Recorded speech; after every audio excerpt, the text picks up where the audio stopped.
What up, Eric here. Welcome back to another episode. So today we're going to be talking about this finely German engineered slab of metal that just sits on my driveway.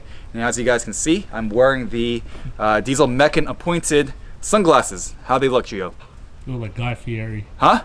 / Paul Sr. Oh my god, hold on. And we're back. So today we're going to talk about why I bought this G-Wagon, what my plans are for it, and then I'll give you guys a little bit more background information of the G-Wagons themselves. So to begin with, let's backtrack a little bit more. Back during the days when I had my RX-7, so towards the end of my RX-7 project, I found myself in a bit of a dilemma. I sort of had to make a choice and project myself into the future because obviously I still want to keep working on cars. I knew I couldn't get that out of my system, but I didn't want to keep going down the same path that I have been for the past, however many years. So when I was thinking about trying to find a versatile car that would be more appealing to myself in this current state and my future self, I had to turn my attention basically to the 4x4 world. So the reason why I sort of gravitated towards a 4x4 choice is because I think they're very versatile. You can kind of go anywhere with it, and at the same time, it'll be a gateway for me to open up new adventures. I can go on trips with it, and even on the streets, I needed something that would be kind of like a daily potential type of car or vehicle. So something like a 4x4 like this one totally fit the bill. So then I've always had like a soft spot for Defenders. I was initially looking at Defenders, and I also always really liked G-Wagons. But things kind of fell into place and I ended up with this G-Wagon right here. So again, the choice to pick a G-Wagon was sort of a personal one. And now let me kind of give you guys a little bit more background information on the G-Wagon itself. It was commissioned by the Shah of Iran, or suggested by the Shah of Iran to Mercedes back around the 1970s, because I think at the time the Shah was a major stakeholder in Mercedes and they basically needed like a nice military type of vehicle to get around in. So of course then that kind of developed into the G-Wagon. So anyway, once Mercedes engineered the G-Wagon, the manufacturing of it was handled by a partner firm called Magnus Steyr, and they're located in Graz, Austria. And I think to this day, Magnus Steyr is still handling all the manufacturings of modern day G-Wagons. And as you guys can see from the aesthetics and design of it, not much has really changed in the past, 30 years, 3 decades, 4 decades almost, right? So my G-Wagon in particular is a classic W460, and you can kind of tell the difference. The most immediate way of telling is the front fender design and the front end design. You can see like the headlight buckets have this trapezoidal shape right here. It's more of a severe cutout, whereas the modern ones are more boxy. So the reason why I was sort of gravitated towards picking a classic G-Wagon is because this one is a turbo diesel and it's a manual. And of course the modern ones are really plagued by electronics, and I didn't want any of that. So the end goal for me is to have a hot-rodded G-Wagon, so to speak, and basically have something that's been totally refreshed but still retains all the stuff that I like about this classic one. And as you guys can see, this is a long-term project for me. It hasn't even been moved. I've only driven it one time since I bought it, and just basically sits here in the driveway. And I already picked up this car cover because I'm about to cover it up after this video. But let's pop open this hood. Alright, so under the hood we have a OM603 turbo diesel. So the Mercedes turbo diesels in general are very venerable. They're known to be reliable.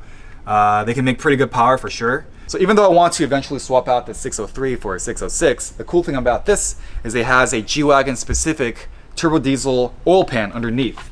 And that's a very, very hard to find part these days. So basically I can take that off and then put it on the 606 once I get that.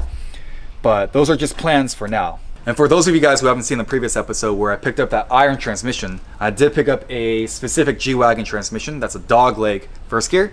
So I'll be swapping that in along with the 606 once I get one. Obviously suspension, do all that stuff, and then I want to completely go through the interior as well. So it's not gonna be a small thing. But let me show you inside really quick. It's pretty messy because this thing's just acting as like a pseudo storage box for now. And then let me take down this cover. Kind of give you an idea of the dash and stuff.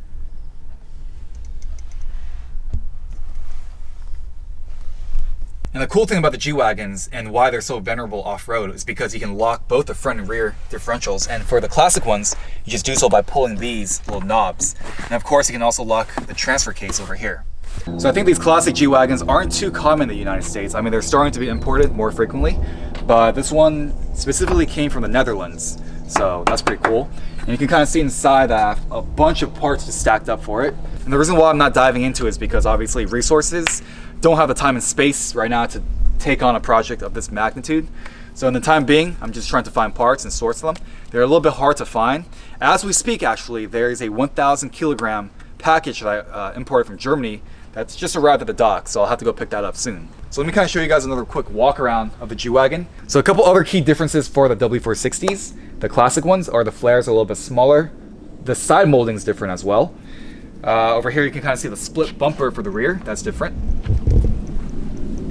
And one very easy way for you to tell that a G-Wagon is a W460 is if you look at the gas filler. The modern ones do not have this style rear-mounted gas filler. It's obviously a door on the side.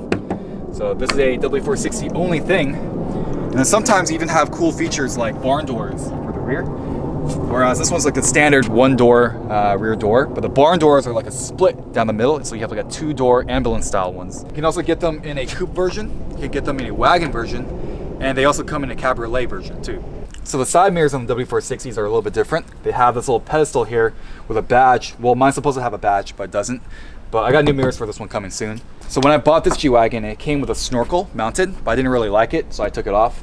There's just some little ghetto tape covering for now, but I do have a OEM snorkel on the way. Hopefully this video is a good introduction to why I have this G-Wagon and kind of gives you guys a little bit more background about it.